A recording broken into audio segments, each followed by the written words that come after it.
evangelio. ¿Cuántos han oído esta palabra alguna vez en su vida? Ahora, ¿sabes lo que significa? La palabra evangelio es una palabra que Jesús utilizó para definir su mensaje. Pero no fue una palabra inventada por Jesús. Es una palabra que se conocía culturalmente en medio del conflicto y la guerra. Cuando dos países estaban en conflicto, dos naciones, dos culturas, una guerra que había perdurado durante años, una guerra sangrienta que había dejado muchas familias huérfanas.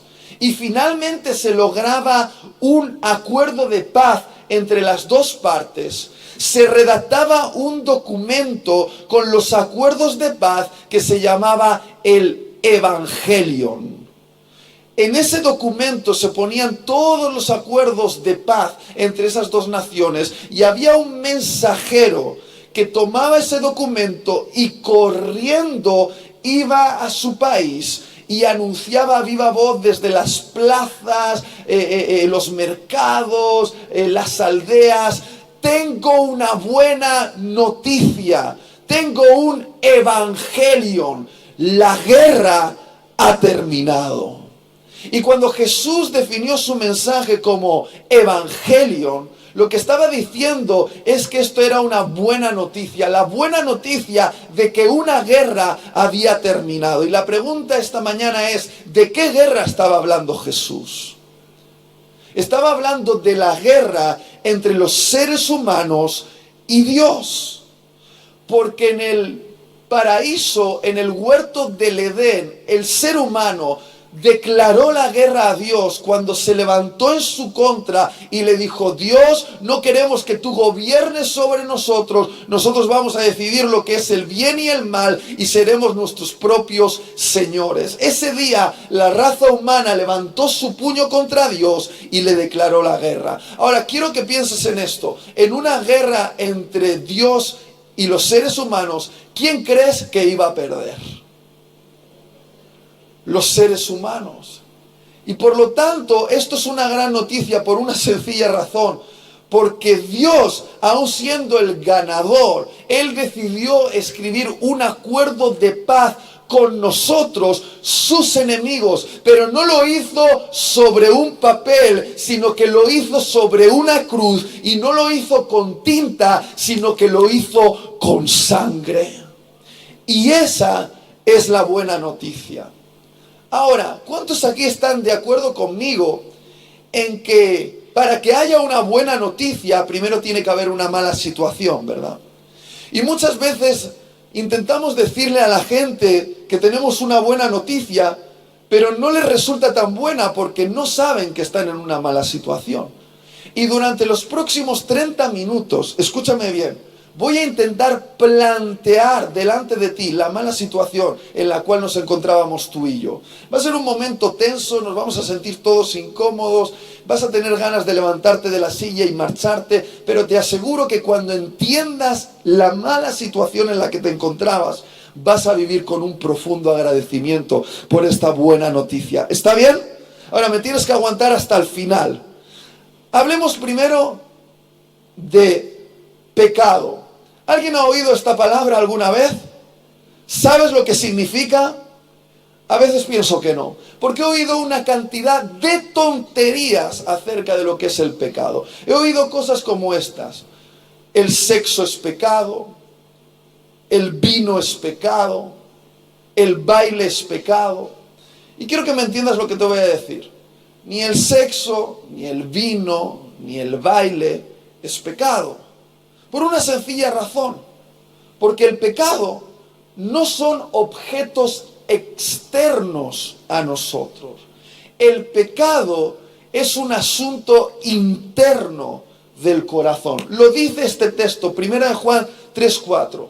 Todo aquel que comete pecado infringe también la ley, pues el pecado es infracción de la ley.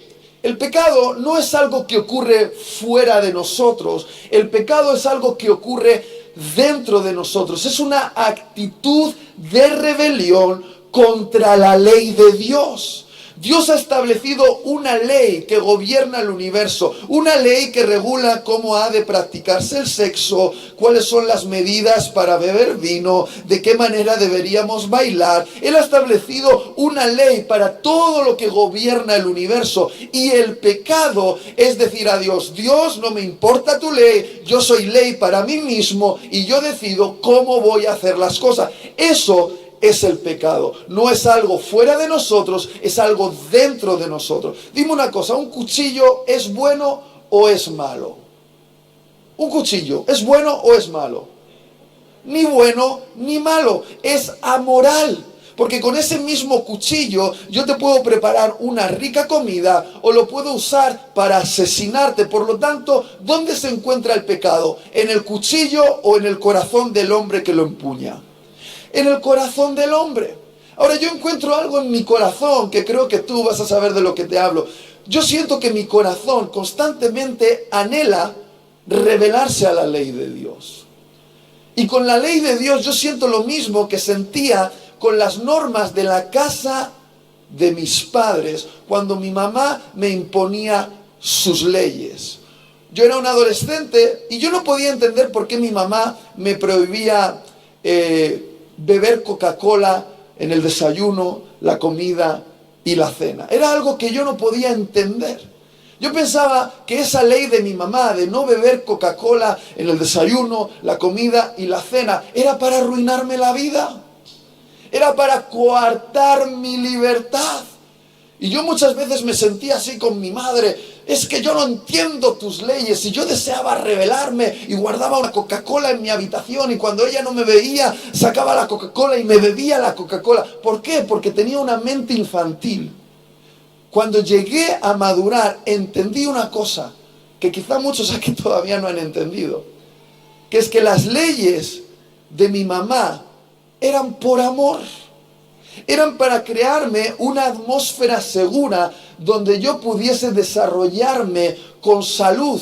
Porque aunque yo no lo entendía, mi mamá sabía que beber Coca-Cola en el desayuno, la comida y la cena me iba a matar. ¿Era dulce? Sí, pero me iba a matar. Y muchas veces a los seres humanos nos pasa exactamente igual con las leyes de Dios. Dios gobierna este universo y ha establecido unas leyes, y pensamos que esas leyes son para arruinarnos la vida, para coartarnos la libertad, pero es que no entendemos que esas leyes existen para crearnos una atmósfera segura donde podamos desarrollarnos con salud. Ahora, si hay algo que yo odiaba del asunto de la ley, era cuando yo me enfrentaba a mi mamá y le decía: no estoy de acuerdo con tus leyes. Y ella me miraba con esa cara de mamá y me decía: ¿no te gustan? Pues en la casa de tu madre, las normas de tu madre. Y si no te gustan estas normas, búscate otra casa. Y yo siempre que veo a un ser humano diciendo: Dios, no me gustan tus leyes, siempre recuerdo esta frase de mi mamá: ¿no te gustan? Pues en el universo de Dios, las normas de Dios. Y si no te gustan estas normas, búscate otro universo. Ahora, hablemos un poquito más acerca del pecado. Santiago 2:10 dice algo extraño del pecado. Dice que cualquiera que guardare toda la ley, pero ofendiere en un punto, se hace culpable de todos. Esto es un asunto muy interesante, porque lo que está diciendo la Biblia aquí es que si tú guardas toda la ley de Dios a la perfección, pero la transgredes en un solo punto, te haces culpable de todo el peso de la ley. Ahora la pregunta es: ¿cuántas leyes tiene Dios? Cuando tú comienzas a leer la Biblia, la primera ley fue sencilla: puedes comer de todo árbol excepto de ese. Ese es mío, ese me pertenece, de ese no comas. Ese fue el primer mandamiento. Un mandamiento que era necesario para darnos libertad de elección. Si no hay opciones, no hay libertad, y si no hay libertad, seríamos esclavos. Pero eso es un asunto un poquito más profundo y no voy a entrar ahora. Si tú sigues avanzando en la Biblia, te darás cuenta de que Dios estableció los famosos 10 mandamientos. ¿A alguien le suenan los 10 mandamientos? No te voy a pedir que los numeres uno por uno porque quedaríamos avergonzados, muchos de los que estamos en la sala. Pero no son los únicos. Si tú tomas todo el Antiguo Testamento, podrías dividir toda la ley de Dios en 613 mandamientos. Esos son todos los mandamientos del Antiguo Testamento, 613. Ahora, cuando vino Jesús y dio una reinterpretación de algunos de esos mandamientos, no puso las cosas mucho más sencillas. Escúchame, Él dijo cosas como estas en el Sermón de la Montaña. En la ley oísteis que fue dicho, no matarás. Pero yo os digo que si alguien piensa en su mente un pensamiento de violencia contra otra persona, ya será considerado como un asesinato. Oísteis que fue dicho, no adulterarás. Pero yo os digo que cualquiera que mire a una mujer que no le pertenece, que no es su esposa, y la codicia en su mente y tiene pensamientos de lujuria con ella, ya es como si la hubiese cometido adulterio con ella. Es decir, lo que Jesús hizo con la ley es llevarla a un lugar más profundo. No la tomó de la acción al pensamiento. La llevó de simplemente hacer a un asunto del ser. Y eso es muy, muy interesante lo que hizo Jesús. Porque Jesús dijo, no se trata solo de lo que haces, sino que se trata también de lo que piensas. Y yo sé que para ti no sería lo mismo matar a una persona que pensar en matarla, ¿cierto o no? Tú dices, no es lo mismo, y no puedes pensar que matar a una persona o pensar en matarla está en la misma categoría. Ya, pero es que las cosas delante de Dios son un poquito diferentes a nuestra forma de medir la gravedad de las cosas. Porque yo sé que si tú te comparas con Hitler, que asesinó aproximadamente a unos 2 millones de personas en la Segunda Guerra Mundial, tú sales muy bien parado. Tú puedes decir, hey, yo no soy tan malo como Hitler. Pero lo que Dios dice es que Hitler, que fue un racista, que aniquiló a razas como la judía, los gitanos y los polacos y un montón de cosas, lo que hizo Hitler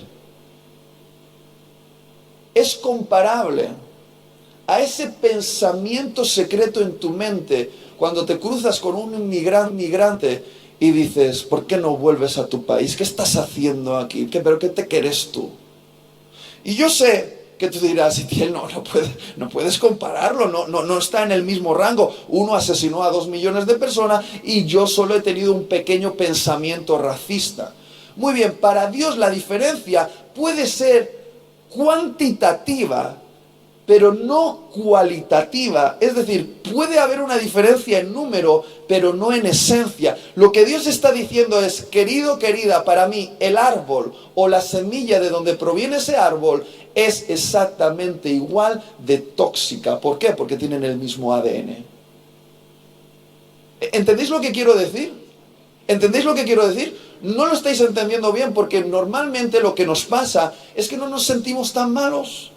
Nos comparamos con otros y decimos, salimos bien parados, pero ¿sabes qué? La Biblia no nos dice que nos comparemos los unos con los otros. La Biblia nos dice que debemos compararnos con la santidad de Dios. Y entonces ahí salimos todos mal parados. Déjame ponerte un ejemplo.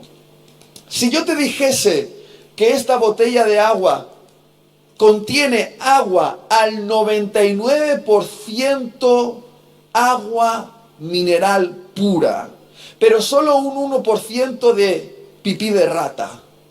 99% agua mineral pura, solo un 1% pipí de rata. ¿Tú la beberías? ¿Sí o no? ¿Sí o no? Es un 99% pura, solo un 1% impura. ¿Tú la beberías? ¿Sí o no? No. Entonces, ¿qué te hace pensar que Dios sí? Lo que quiero decir, que para Dios un 99% de pureza es insuficiente. Escucha lo que te voy a decir. Si tú logras guardar la ley en un 99% y solo fracasas en un 1%, eres descalificado delante de Dios. tienes todo el peso de la ley sobre ti. Y eso me empieza a poner nervioso por una sencilla razón. Porque yo conozco un poquito mi mente. Los psicólogos dicen que tenemos aproximadamente unos 5.000 pensamientos al día.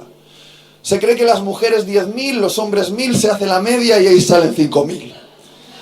Ahora, si yo fuese capaz de guardar 4.999 pensamientos puros y solo tuviese un pensamiento impuro, es decir, un pensamiento de envidia, un pensamiento de lujuria, un pensamiento de egoísmo, yo ya tendría todo el peso de la ley sobre mí.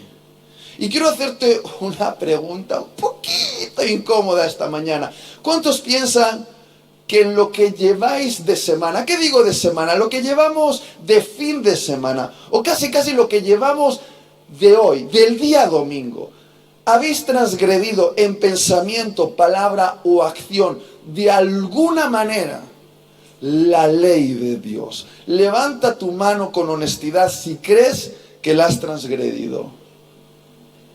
¡Qué sarta de pecadores!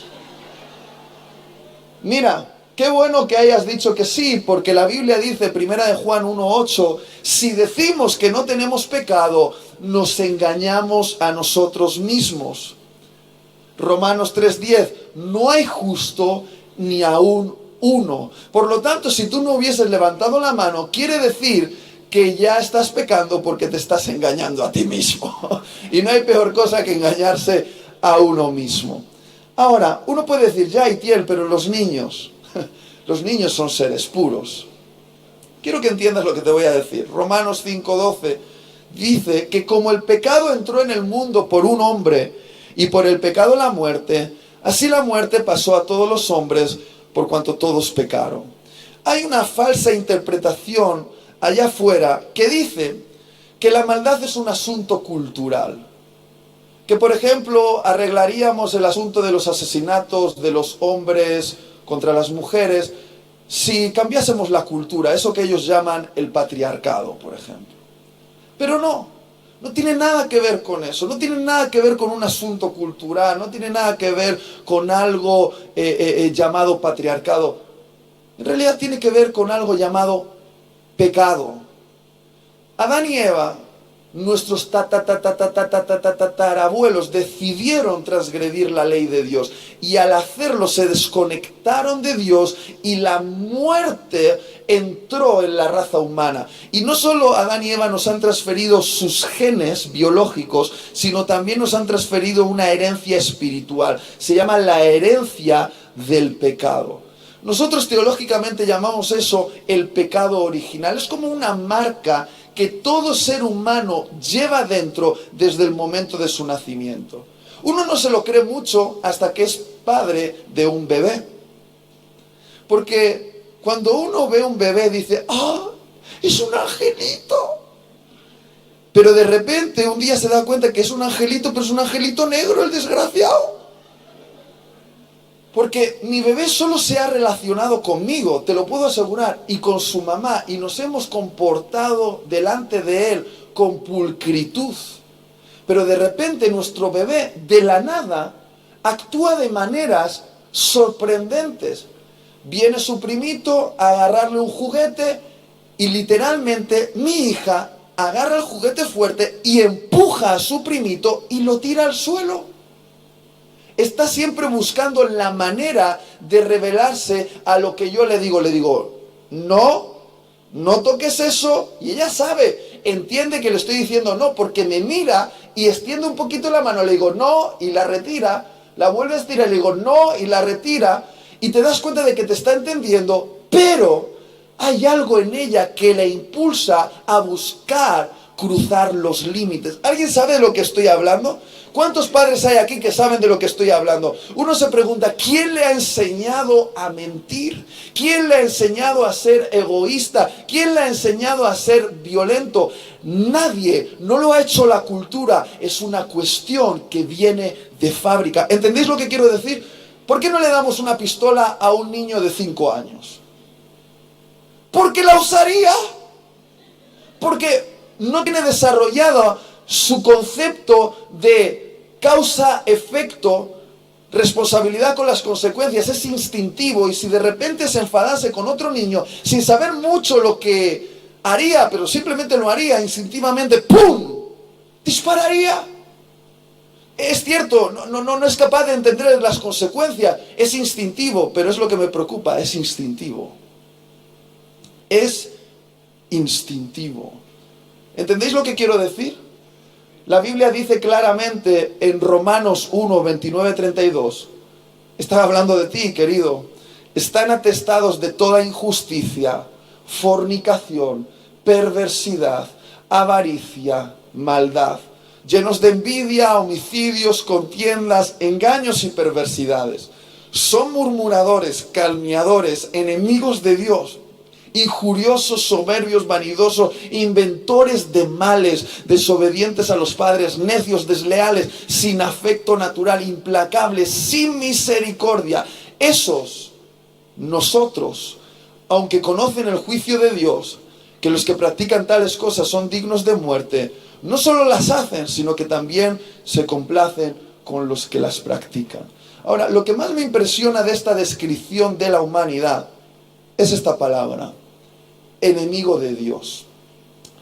¿Tú has oído esta canción de Macaco que decía: somos los hijos de un mismo Dios? ¿Te suena, sí o no? Pues es una mentira. No somos todos hijos de un mismo Dios. Escucha, cuando nacemos sobre este planeta Tierra, no somos hijos de Dios. Somos enemigos de Dios. Cada bebé, cada niño, cada adulto, cada anciano, por naturaleza, es un enemigo de Dios. No lo estoy diciendo yo, lo dice la revelación de las Escrituras. Somos enemigos de Dios. Algo dentro de nosotros sigue levantando el puño en contra de Dios y dice: Dios, tu ley no me importa, yo quiero ser mi propio Dios y establecer mi propia ley. Y te digo una cosa, de eso se trata el mensaje que estoy compartiendo hoy. No se trata de simplemente hacernos un poquito mejores. Se trata de convertir a un enemigo de Dios en un hijo de Dios. Y eso es un milagro. Yo te voy a decir una cosa. Yo he visto milagros impresionantes. He visto huesos rotos, clac, delante de mis ojos, reconstruirse. Lo he visto. He visto tumores delante de mis ojos ser absorbidos. He visto ciegos recuperar la vista. No te engaño, los he visto. Pero si tú me preguntas, Ezequiel, ¿cuál es el milagro más impresionante que has visto? No tengo ninguna duda de cuál es. La conversión.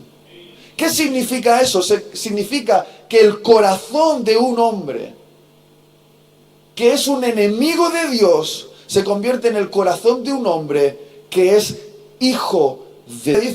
Dice corazón de piedra en un corazón de carne, un corazón de piedra rebelde en un corazón donde Dios escribe su ley. Y lo que muchos no están entendiendo es que la religión te ofrece simplemente una especie de autoayuda para parecer lo que en realidad no eres, pero el Evangelio te ofrece una transformación de naturaleza. Te lo voy a explicar así, porque es fácil confundir la apariencia con la esencia, pero no es lo mismo.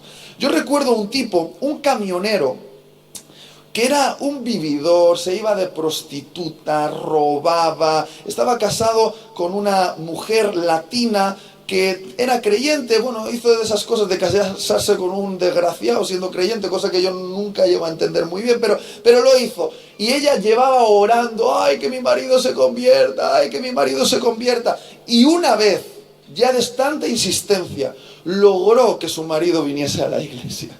Ahora, fue muy interesante, ese día me tocaba predicar a mí, prediqué de cualquier tontería, ni siquiera es importante lo que prediqué.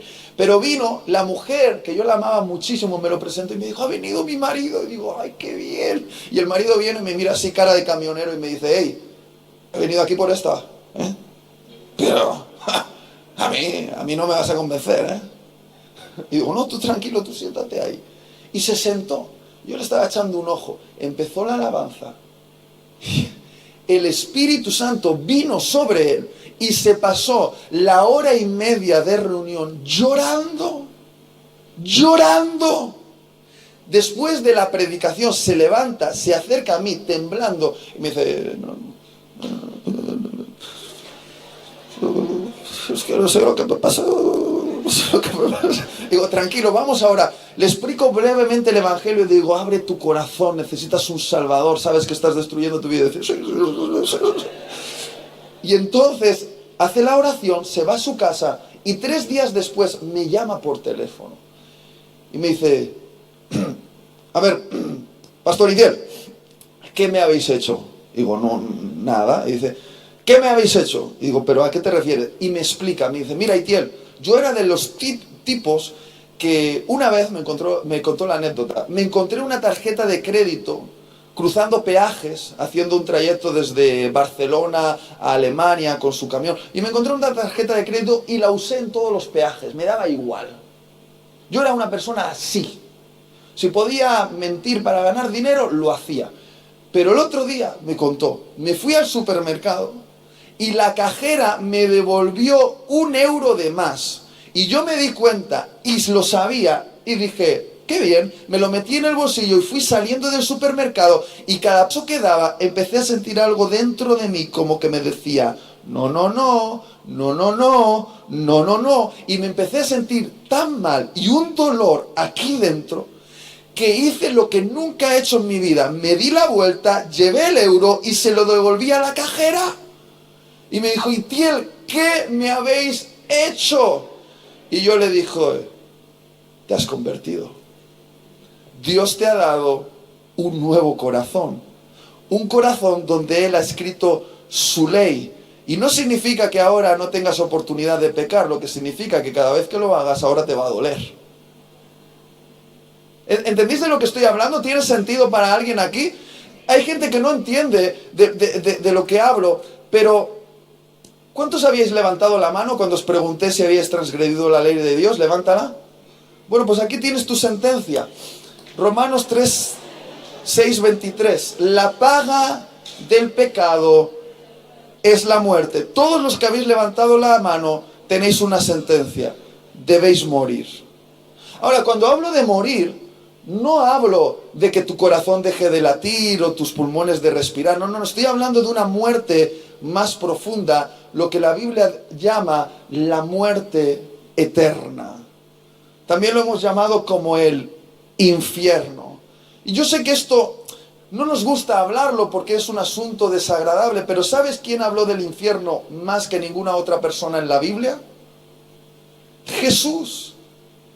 Y lo hizo con lágrimas en sus ojos. ¿Por qué? Porque el infierno no es el plan de Dios para la raza humana. El infierno fue creado como un lugar de tormento para los ángeles que se rebelaron a Dios.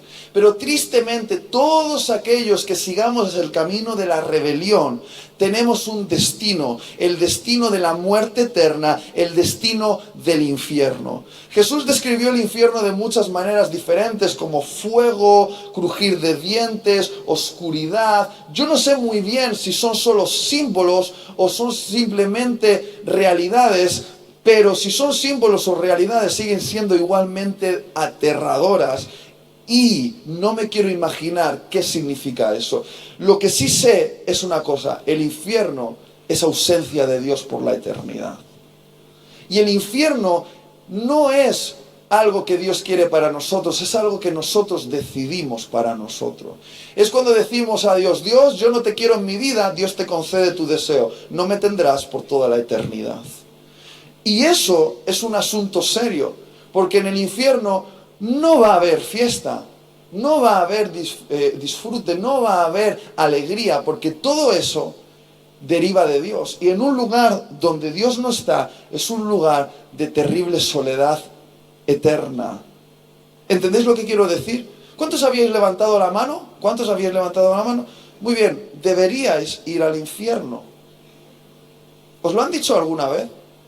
Porque si no os lo han dicho, no os han contado la mala situación en la que os encontráis. Ahora, una pregunta que nos podríamos hacer es, ¿cómo es posible que un Dios bueno permita que la gente vaya al infierno? Muy bien, yo creo que nuestra cultura no entiende lo que es la bondad. Porque la bondad no es buenismo. La bondad es la mezcla de dos atributos funcionando juntos: misericordia y justicia. Y si tú quitas uno de estos dos atributos a la bondad, deja de ser buena. Déjame explicártelo así. Imagínate esta situación. Imagínate que vas con tu hijo pequeño, o con tu sobrino, o con tu nieto al parque. Tiene apenas unos 4 años y estáis jugando en el parque y tu sobrinito, tu niño, tu nieto te dice: por favor, cómprame un helado. Y tú no le quieres dejar solo porque sabes que hay mucha gente y el kiosco está a unos metros por allí. No quieres dejarle solo, pero él insiste: cómprame un helado, cómprame un helado, cómprame un helado. Y finalmente tú accedes y le dices: quédate aquí, no te muevas. Y tú vas a comprar el helado manteniendo tu mirada en tu pequeño, pero cuando estás haciendo la compra del helado, apartas un poquito la mirada, justo el tiempo necesario para que un pedófilo que estaba viendo la situación aproveche el momento para tomar a tu pequeño y llevárselo. Se lo lleva detrás de unos matorrales en el parque, y no me pidas que te describa lo que va a pasar ahí, pero quiero que te imagines la peor situación de todos. Lo pone contra el suelo, abusa de él, y mientras le agarra el cuello, lo estrangula en un acto de violencia total. Ahora ya estás empezando a sentir algo dentro de ti. Yo sé lo que es. Yo sé lo que es. A eso es lo que voy. Tú estás buscando desesperadamente a tu pequeño. Movilizas a todo el parque para encontrar a tu pequeño, y de repente alguien ve que detrás de esos matorrales se encuentra ese hombre malo y el cadáver de tu pequeño. Y lo atrapan. Y de repente cambia la escena. Ahora te encuentras en un juicio. ¿Me estás acompañando hasta aquí? Estás tú, el cadáver de tu pequeño y el pederasta asesino. Y de repente sale el juez al estrado. Pum, pum. Golpea sobre la mesa. Y sonríe, te mira a ti, mira al hombre malo, mira al pequeño y dice: en nombre del amor, vamos a dejar libre a este hombre. Ha sido un error. Y un error lo comete cualquiera. En nombre del amor, vamos a dejar libre a este hombre. Dime una cosa, ¿cómo te sentirías tú? Y no seas diplomático. ¿Cómo te sentirías tú? ¿Sabes de lo que te estoy hablando? Habría una ira dentro de ti, pongámosle el nombre correcto. ¿Y qué pensarías de ese juez? Pensarías que es un monstruo. ¿Por qué? Porque algo dentro de ti te dice que la verdadera bondad no es solamente el amor. La verdadera bondad requiere un equilibrio perfecto entre dos cosas que deben operar juntas, que es la justicia y la misericordia. Si tú le quitas la justicia, se queda esa aberrante forma de quitarle importancia a las cosas, y algo te dice que eso no es bueno. Ahora, si le quitas la misericordia, solo te queda la justicia, entonces nadie permanecería en pie delante de ese juez.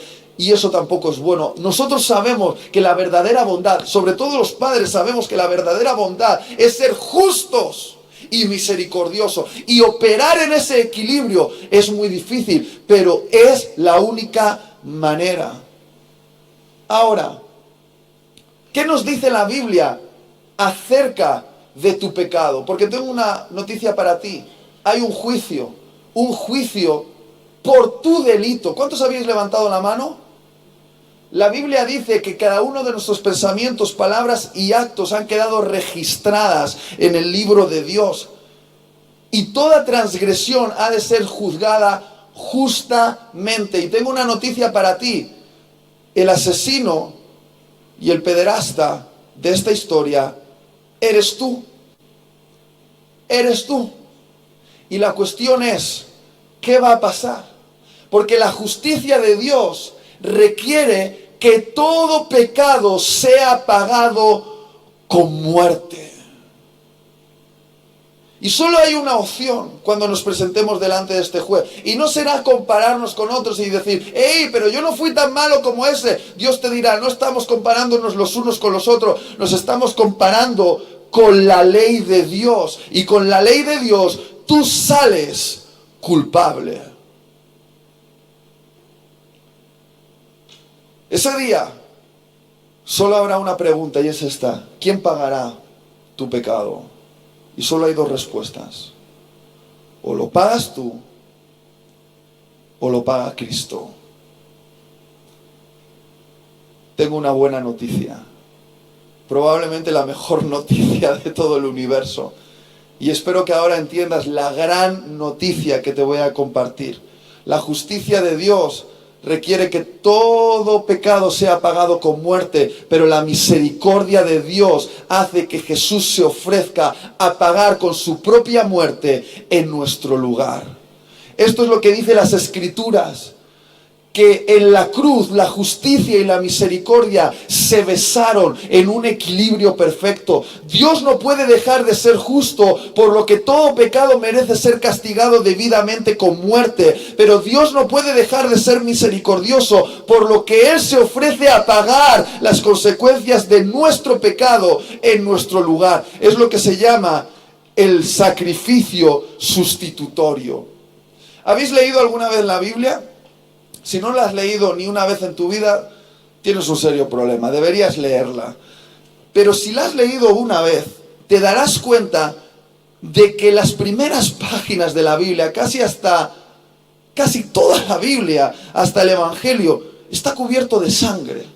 Hay sangre por todos los lugares de la Biblia, sangre. Eso que nosotros llamamos los sacrificios. Y uno se siente un poquito incómodo con esa idea de los sacrificios. Ahora déjame explicarte qué es ese sacrificio. Cuando Adán y Eva decidieron transgredir la ley de Dios, Dios les dijo: si transgredís mi ley, deberéis morir. Y cuando la transgredieron, ¿murieron? ¿Sí o no? No. ¿Por qué? Porque aunque la justicia de Dios requería la fulminación de Adán y Eva, la misericordia de Dios buscó un camino alternativo para preservarlos. ¿Y qué es lo que hizo Dios? El primer sacrificio de la humanidad. Agarró un animal, lo degolló y le arrancó la piel para crearle un vestido a Adán y Eva para cubrir la vergüenza de su pecado. Y ese fue el primer derramamiento de sangre de toda la historia de la humanidad. El primer sacrificio. Alguien debía pagar en lugar de Adán y Eva. A partir de ese momento, eso se convirtió en una especie de escapatoria del juicio de Dios.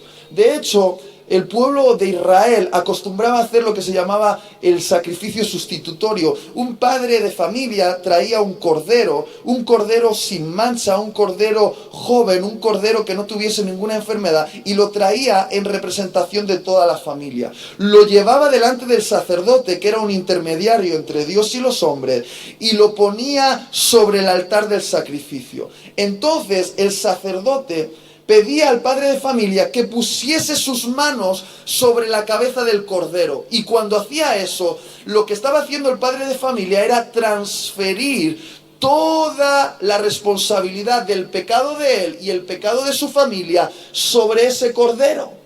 Y cuando eso ocurría, es como que el cordero asumía la responsabilidad de los pecados de esa familia, y entonces el sacerdote agarraba el cuchillo y degollaba al cordero y le daba muerte. Y esa sangre derramada era tomada y era echada sobre el arca de la presencia de Dios.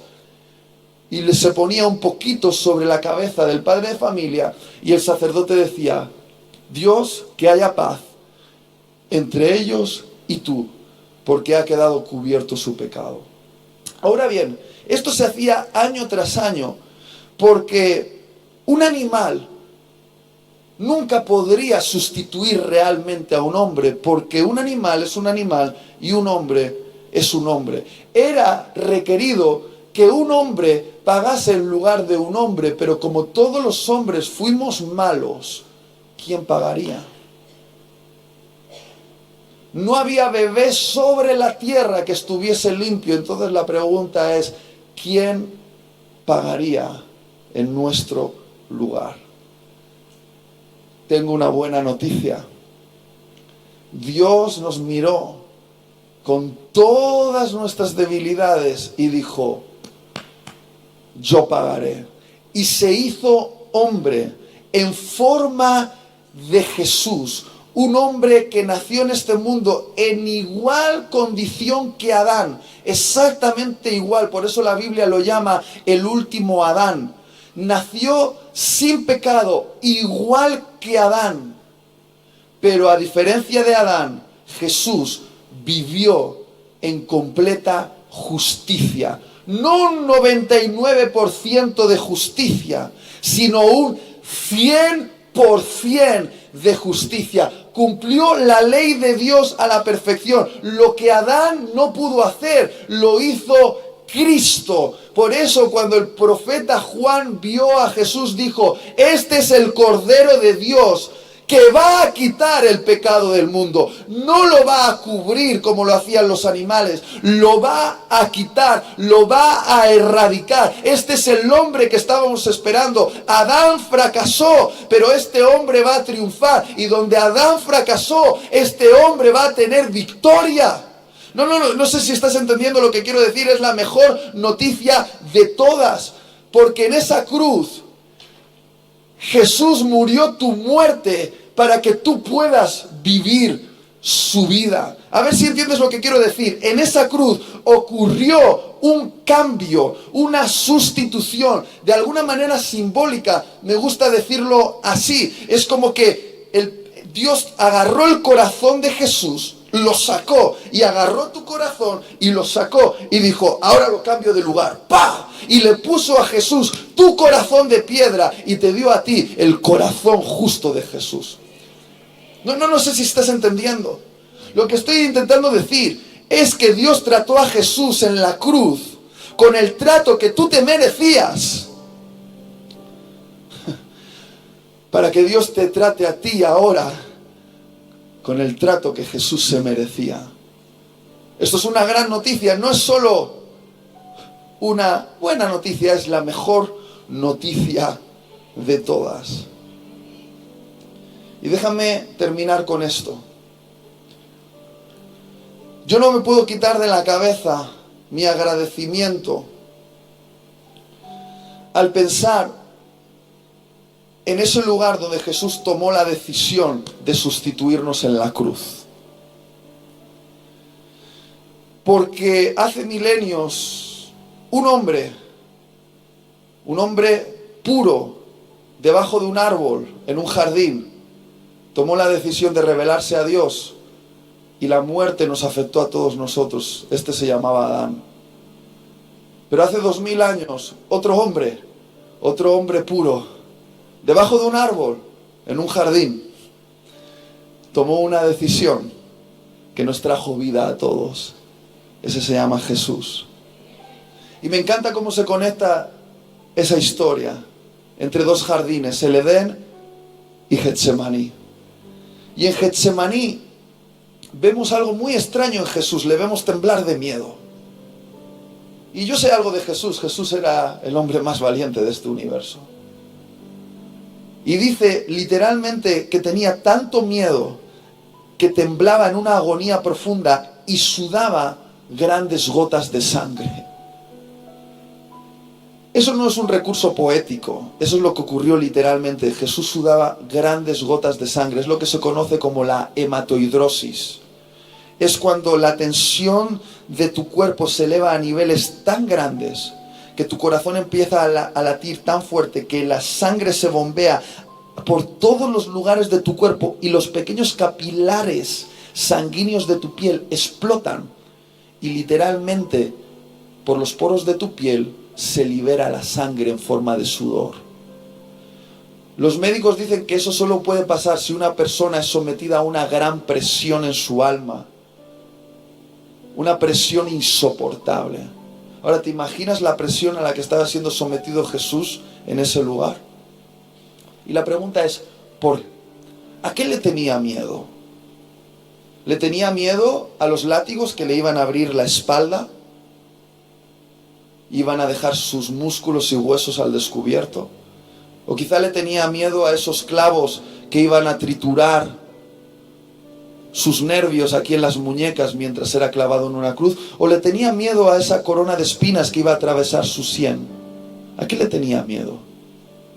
Porque yo leo la historia de los grandes mártires que llegaron después, que entregaron su vida en el martirio y lo hicieron cantando.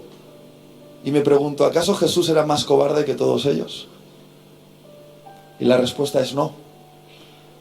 La respuesta al miedo de Jesús se encuentra en lo único que Jesús pidió. Le dijo, Padre, con lágrimas en los ojos, Padre, si es posible, pase de mí esta copa. Busquemos una manera diferente, pero no me des de beber la copa. Ahora, muchos no entienden a qué se estaba refiriendo Jesús cuando hablaba de la copa, pero si has leído el Antiguo Testamento, sabrás que la copa era un símbolo profético de la ira de Dios. Dios estaba acumulando su justa ira contra el pecado de la humanidad en una copa para darle de beber esa copa a los malos en el día del juicio. Y en ese jardín el padre estaba poniendo la copa delante de su hijo y le estaba dejando oler la copa de la ira de Dios. Un hijo que solo había bebido de la copa del amor del padre, pero que ahora el padre le ofrecía beber de la copa de su ira. Y Jesús, temblando de miedo, porque te aseguro que esto no es romántico, esto fue terriblemente hermoso, temblando de miedo le dijo, Padre, no hay otra manera. Y el padre, me imagino la conversación, le dijo, no, hijo, no hay otra manera, porque yo soy un juez justo y debo hacer perfecta justicia. Y Isaías es malo. Él ha transgredido mi ley de tantas maneras diferentes y él debería beber de la copa de mi ira.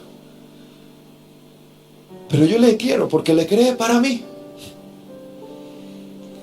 Entonces, Jesús, te ofrezco algo. Te ofrezco que me des muchos hijos, Jesús. ¿Y qué tal si tú bebes de la copa de la ira en lugar de Isaías? Y yo le doy a Isaías la copa de mi amor que tú te mereces.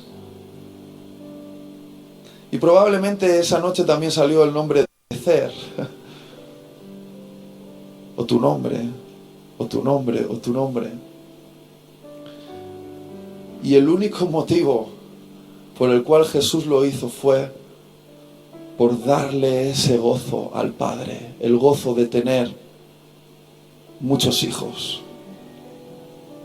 Convertir a sus enemigos en sus hijos.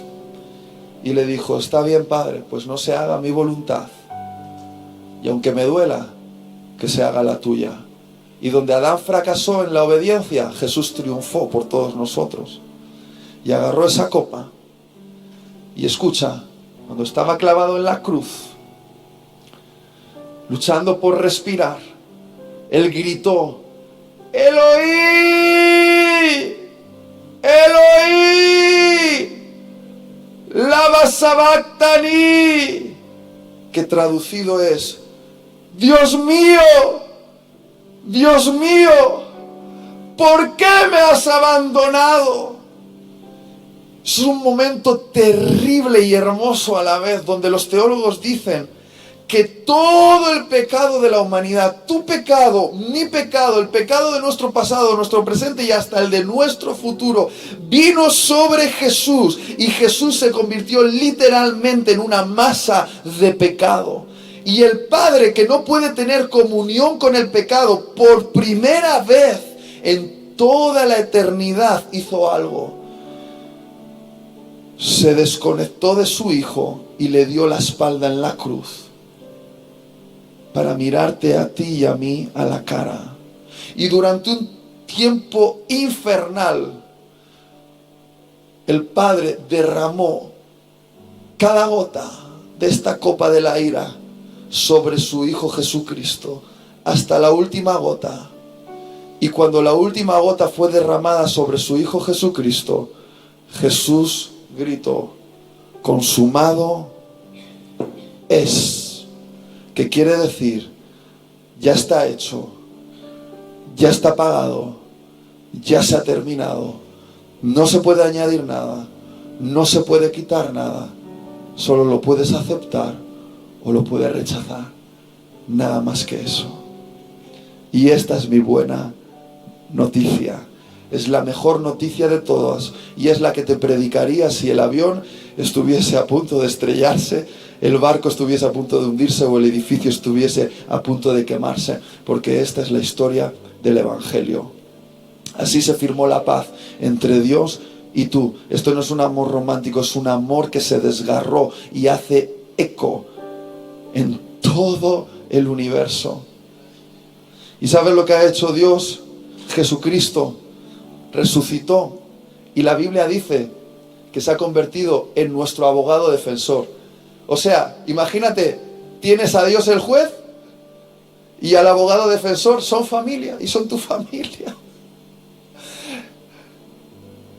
Y dice la Biblia que cuando sean presentados tus libros con todos tus pensamientos impuros, todas tus palabras impuras, todos tus actos impuros, y no me entiendas mal, esto no es un mensaje para animarte a que sigas escribiendo líneas en este libro, pero entiéndeme, es un mensaje loco.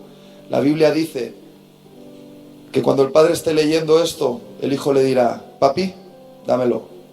Y agarrará el libro y con sus llagas abiertas cubrirá con su sangre preciosa cada uno de tus delitos y dirá, Padre, consumado es.